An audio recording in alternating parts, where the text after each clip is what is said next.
છે. એનું ટાઇટલ છે સર્વે અર્થ સિદ્ધ થયા. હવે શ્રીજી મહારાજ બહુ સમજવા જેવી વાત કરે છે.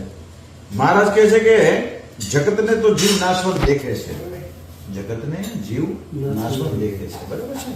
અને દેહ મૂકીને મારી આત્મા મારો ચૈતન્ય જુદો થઈ જાય એ પણ જાણે છે, બરાબર. તો પણ આ જીવને જગતનું પ્રધાનપણું મળતું નથી. પરમેશ્વરને સર્વ પ્રકારના સુખના સિંધુ પણ જાણે છે, બરાબર. પણ પરમેશ્વરમાં જીવનું ચિત્ત ચોંટતું નથી.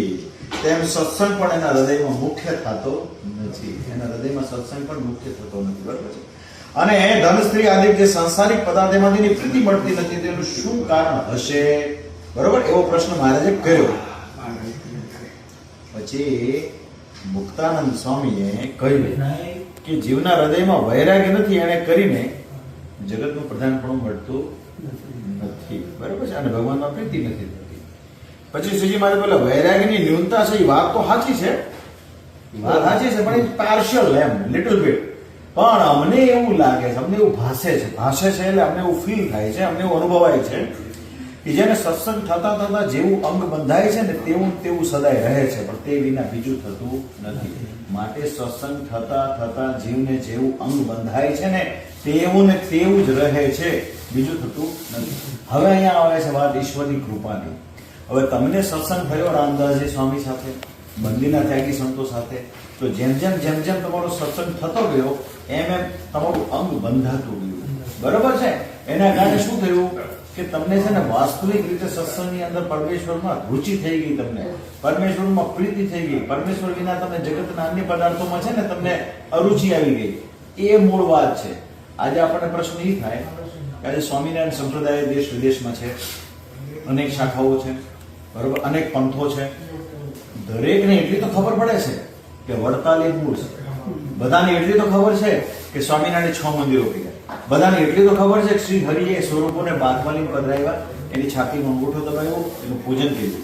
પણ છતાંય એને જેની સાથે સત્સંગ થયો એની સાથે સત્સંગ થતા એનું અંગ બંધાઈ ગયું. એને ખબર વધી છે પણ એને એવું અંગ બંધાઈ ગયું. આપણને પ્રશ્ન થાય કે આ લોકોને એટલું કેમ સહજ સમજાતું નથી? પણ એને એટલી ઈશ્વરની કૃપા ઓછી છે, એને પરમેશ્વરની એટલી કૃપા ઓછી છે એને. હા, એટલે મહારાજ એવું કહે છે જ્યારે એને જે અંગ બંધાય છે ત્યારે એનું અંગ બંધાતા એનું ચિત્ત વિભ્રાંત થઈ જાય છે. ચિત્ત કેવું થઈ જાય છે?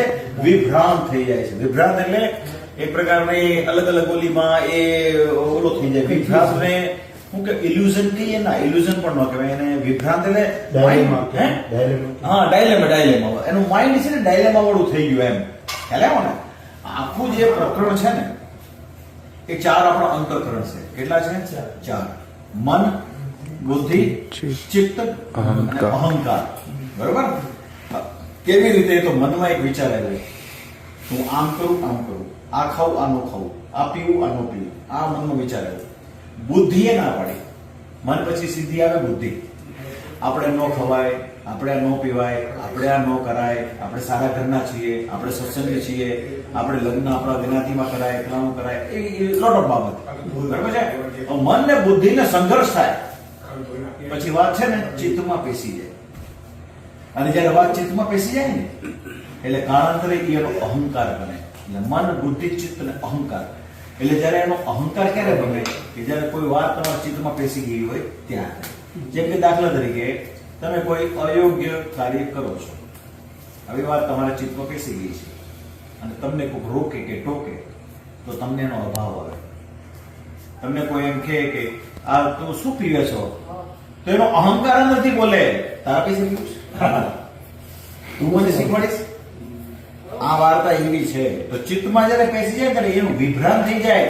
એને કરવા યોગ્ય ન કરવા યોગ્ય કર્મની એને ખબર જ ન પડે એવું મહારાજ કહે છે. પછી મહારાજે દ્રષ્ટાંત આપ્યા, જેમ કામી હોય ને, કામી એનું ચિત્ત કામે કરીને વિભ્રાંત થઈ જાય. કામી પુરુષ હોય ને એનું ચિત્ત કામે કરીને વિભ્રાંત થઈ જાય. પછી એને છે ને એને લાજ જ ન રહે, મને જગત જોઈ રહ્યું છે. કામી પુરુષ હોય એની જે ક્રિયા હોય ને એ ક્રિયા દેખીને સંસારના લોકોને એના માટે અભાવ આવે, પણ એનું તો ચિત્ત વિભ્રાંત થઈ ગયું છે. એમ કામીનું કામે કરીને, લોભીનું લોભે કરીને, અને એનું ચિત્ત બંધાતા, અંગ બંધાતા એનું વિભ્રાંત થઈ જાય છે. પછી વિભ્રાટમાં જેવું અંગ બંધાય તેવું તેવું કાયમ રહે છે. બરોબર છે ને? માટે જે સમજુ હોય ને એને પોતાનું જે અંગ હોય ને એને ઓળખી રાખવું અને પોતાના અંગનો કાયમ વિચાર કરવો અને જ્યાં સુધી એને એવી દાજ નથી થતી, જેમ કે માની લો કોઈ અયોગ્ય પદાર્થનો સંકલ્પ થયો તો અંતરથી જયારે દાજ ચડે ને કે આવું તે કેમ વિચાર્યું, તું કોણ છું, એવી જયારે દાજ થાય ને ત્યારે એનું અંગ શિથિલ થઈ જાય. ત્યારે ટૂંકમાં કામી હોય ને તેને જયારે એને એવો માની લો કામીને એવો વિચાર પોતાની અંગત દીકરીની બેન કે ભાઈ ઓલામાં થઈ ગયું હોય તો તરત એને દાજ ચડે કે મને આવો વિચાર આવ્યો કેમ, એને દાજે કરીને એનું એ અંગ પછી ક્ષણ થઈ જાય. એટલે મહારાજ એવું કે છે કે એટલે મહારાજે હવે પોતપોતાનું અંગ દેખીને સત્સંગ કરવો. હવે તમારી વાત કરું, તમને જે સત્સંગ થયો છે ને એ શુદ્ધ 16 વલ્લા હોના જેવો થયો. તમને ઓળખ થઈ એવા સંતની કે જે સંતે પોતાના જોડવાને બદલે તમને વડતાલી આવી હરિકૃષ્ણ મહારાજ, શ્રીજી મહારાજ, એના 500 પરમહંસો, એના બનાવેલા મંદિરો, એના રચેલા શાસ્ત્રો, એમાં દ્રઢાવ કર્યો. હવે એક વાર તમારો દ્રઢ થઈ ગયો નિશ્ચય, તમારું અંગ બંધાઈ ગયું. હવે કોઈ બીજું તમને એમાંથી પાછા પાડવાનો પ્રયત્ન કરે તો તમે પાછા પડો નહીં, કારણ કે તમને નિશ્ચય થઈ ગયો છે. એકવાર આંબાના વૃક્ષનો નિશ્ચય થઈ ગયો પછી કોઈક આવીને એમ કે ના આ તો આંબાનું વૃક્ષ નથી, આ તો પીપળાનું છે, પણ એ કઈ મનાય નહીં. માટે તમે જે સમજણ સાથે સત્સંગમાં વધી રહ્યા છો ને એ બહુ સારી વસ્તુ છે, પ્રેરણાદાયી છે, ઈશ્વરની કૃપા છે. મહારાજની કૃપા જબરજસ્ત. તમે છે ને આ બધી વસ્તુને ઓળંગી ગયા છો. આપણે જાતે પડતો એ થતું જ નથી, કારણ કે એની કૃપા વગર મને આટલી સમજણ મળી છે, આપણું જે ફિટ થયું છે એ પણ એની કૃપા છે. એટલે ભજો તો ભગવાનને ભજો, બસ હો વાતની એક વાત આ છે. બરાબર છે? જે કાંઈ તમારામાં ઈશ્વર શક્તિ આપી છે ને સદુપયોગ કરો. આ મૂળ વાત છે. તો હવે ધોલેરા શ્રી મદન મોહનજી મહારાજના ઉત્સવની વાર્તા તો તમને સભામાં કરવામાં આવશે. તમને પાત્ર મળી ગયું છે, તમારે ત્યાં મહાપૂજા પણ થઈ ચૂકી છે. અમે પણ આજે તમારે ત્યાં આવી ગયા છીએ. પાછી આજે 11 ડોક્ટરે વાત કરી છે. હાજી